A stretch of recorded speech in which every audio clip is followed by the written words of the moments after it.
नमस्कार, आप सुन रहे हैं इंडियन रेडियो। प्रस्तुत है अब तक के ताज़ा समाचार।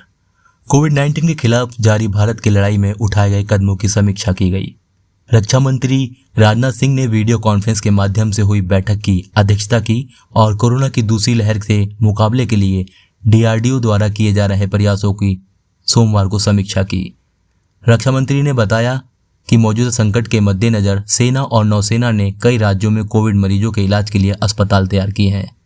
भारतीय वायुसेना के मालवाहक विमान क्रायोजेनिक ऑक्सीजन टैंकरों के साथ साथ अन्य आवश्यक दवाओं को सिंगापुर, थाईलैंड और संयुक्त अरब अमीरात से लाने में लगे हुए हैं। कोरोना के खिलाफ मिला एक और नया हथियार। कोरोना महामारी के मुकाबले के लिए खोजी गई रक्षा अनुसंधान एवं विकास संगठन की नई दवा 2DG डीऑक्सी डी ग्लूकोज सोमवार को लॉन्च कर दी गई थी। रक्षा मंत्री राजनाथ सिंह ने इस दवा के पहली खेप के पैकेट स्वास्थ्य मंत्री हर्षवर्धन को सौंपे। राजनाथ ने कहा कि कोरोना के खिलाफ लड़ाई में यह दवा आशा और उम्मीद की नई किरण है। रक्षा मंत्री ने कहा कि कोरोना संक्रमण की गति में कुछ कमी आई है, मगर अभी हमें सुनिश्चित यह करना है कि इससे किस तरह से निपटा जाए। अतः दूसरी लहर का सामना करने से साथ साथ हमें पूरी सतर्कता को निभाना होगा और सोच समझकर कदम आगे बढ़ाने होंगे। 2DG के अनुसंधान विकास के लिए DRDO की सराहना करते हुए राजनाथ ने कहा कि डॉक्टर रेड्डीज लैबोरेटरीज की सहयोग से तैयार की गई यह दवा हमारे देश की वैज्ञानिक क्षमता का एक बड़ा उदाहरण है। प्रधानमंत्री नरेंद्र मोदी ने कहा कि टेलीमेडिसिन सेवा का ग्रामीण क्षेत्र में भी विस्तार करने की आवश्यकता है। PM मोदी ने कहा कि टीकाकरण कार्यक्रम की शुरुआत फ्रंटलाइन वर्कर के साथ करने से कोरोना की दूसरी लहर में काफी लाभ मिला। मोदी ने सोमवार को कहा कि होम आइसोलेशन के मरीजों के लिए टेलीमेडिसिन ने बड़ी भूमिका निभाई है और इस सेवा का ग्रामीण क्षेत्रों में भी विस्तार करने की आवश्यकता है।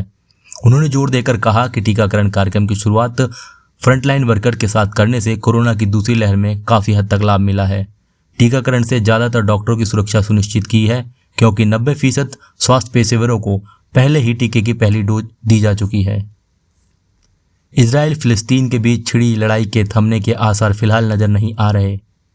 समाचार एजेंसी AP की रिपोर्ट के मुताबिक इजराइल लड़ाकू विमानों ने गाजा सिटी में कई जगहों पर भीषण बमबारी की है। गाजा पट्टी पर शासन करने वाले हमास और इजराइल के बीच 10 मई से संघर्ष चल रहा है। इस इलाके में सोमवार को किया गया हवाई हमला सबसे भीषण बताया जा रहा है। एक दिन पहले गाजा सिटी में किए गए हवाई हमलों में 42 लोगों की मौत हुई थी और 3 इमारतें ध्वस्त हो गई थीं। हालांकि ताज़ा हवाई हमलों के हताहतों के बारे में अभी तक कोई जानकारी नहीं मिली है। इजराइल के लड़ाकू विमान ने आतंकी संगठन हमास के ठिकानों को निशाना बनाया। इजरायली सेना ने अपने हवाई हमलों में हमास की 15 किलोमीटर लंबी टनल और इसके 9 कमांडरों के घरों को उड़ा दिया। साथ ही एक शीर्ष कमांडर को भी ढेर कर दिया गया। सऊदी अरब ने कोरोना महामारी के बीच पिछले साल मार्च से बंद अंतर्राष्ट्रीय उड़ानों से रोक हटा ली है। इसके साथ ही उसने अपने जमीन और समुद्र के बॉर्डर भी खोल दिए हैं। राहत देने के लिए साथ कुछ शर्तें भी सऊदी अरब की तरफ से लगाई गई हैं। अभी भारत सहित लेबनान, यमन, ईरान और तुर्की के लिए प्रत्यक्ष या परोक्ष रूप से आने जाने वाली उड़ानों पर रोक बरकरार रहेगी। सऊदी अरब की आबादी करीब 3 करोड़ है। इनमें से 1 करोड़ 15 लाख लोगों को कम से कम वैक्सीन का 1 डोज लग चुका है। नई गाइडलाइंस के अनुसार यात्रा के लिए 2 सप्ताह पहले ही जानकारी देनी होगी। यहाँ 14 माह से नागरिकों को पूरी तरह से बाहर निकलने पर रोक थी। आने वाली उड़ानों में अभी अमेरिका, ब्रिटेन, फ्रांस सहित 20 देशों के नागरिकों पर रोक जारी रहेगी। सऊदी अरब 20 मई से आने वाले यात्रियों पर संस्थागत क्वारंटीन को लागू करेगा। चक्रवातीय तूफान ताउते की वजह से महाराष्ट्र और मुंबई के तटीय इलाकों में मौसम बेहद खराब है।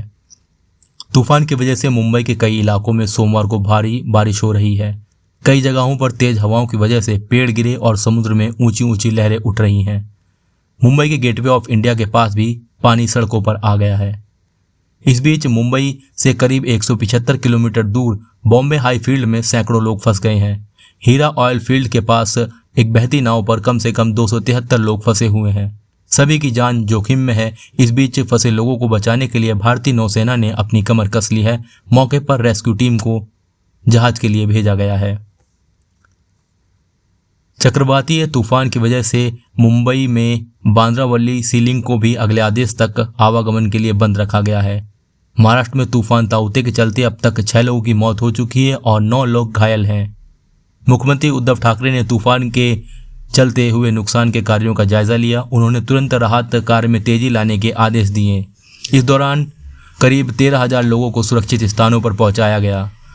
मुख्यमंत्री ने जिला प्रशासन से गिरे हुए पेड़ों, गिरे हुए बिजली के खंभों को भी तुरंत हटाने और गांव की ओर जाने वाली सड़कों को भी सही करने को कहा है ताकि यातायात सुचारू हो सके।